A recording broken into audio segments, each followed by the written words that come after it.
Tume ya Maendeleo ya Ushirika Tanzania TCDC ni miongoni mwa taasisi zilizodhamini na kushiriki kikao kazi cha 6 cha mwaka cha serikali mtandao kilichofunguliwa Februari 17, 2026 jijini Arusha.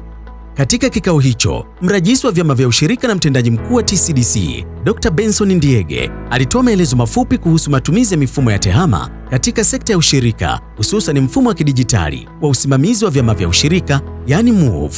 Kwenda kidijitali ni swala la lazima kwa sababu kwenye ushirika tunahitaji kuwa na takwimu sahihi ili zitusaidie kupanga na kujadili maendeleo ya ushirika leo, lakini pia na siku zijazo.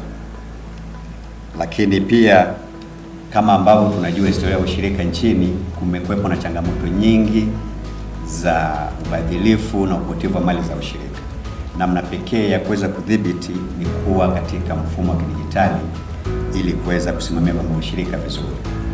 Mheshimiwa mgeni rasmi, kutokana na hayo basi Tume la Ushirika kwa kushirikiana na IGA tumetengeneza mfumo wa usimamizi wa vyama vya ushirika ambao unaitwa mfumo wa MOVE kwa kifupi.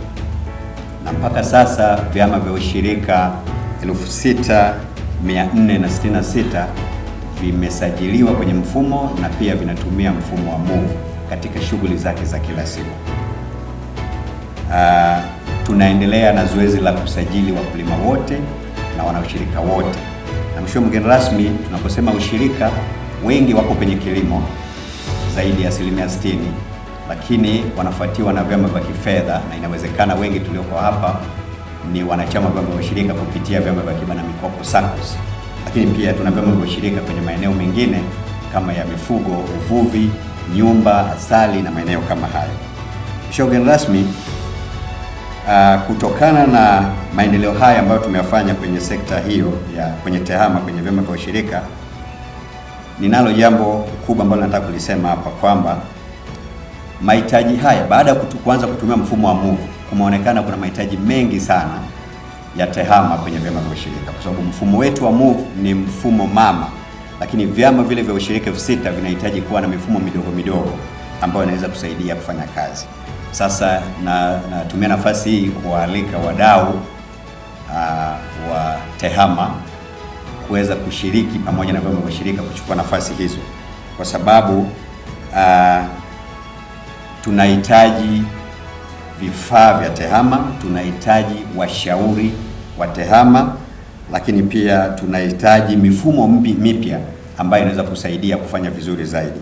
Kwa hiyo haya yote yanatoa fursa kwa wadau mbalimbali, na kwa sababu hiyo mheshimiwa mgeni rasmi, katika maonyesho haya sisi Tume la Ushirika tunalo banda pale ambalo tunawaalika wadau waweze kufika na kuona fursa ambazo ziko kwenye sekta ya ushirika kupitia TEHAMA. Lakini kubwa zaidi mheshimiwa mgeni rasmi, tunashukuru sana serikali na hasa Mheshimiwa Rais kwa kutoa fedha ambazo zimesaidia kutengeneza mfumo huu ambao umeleta mabadiliko makubwa kwenye sekta ya ushirika. Nashukuru sana kwa kunipa nafasi mheshimiwa mgeni rasmi. Asante.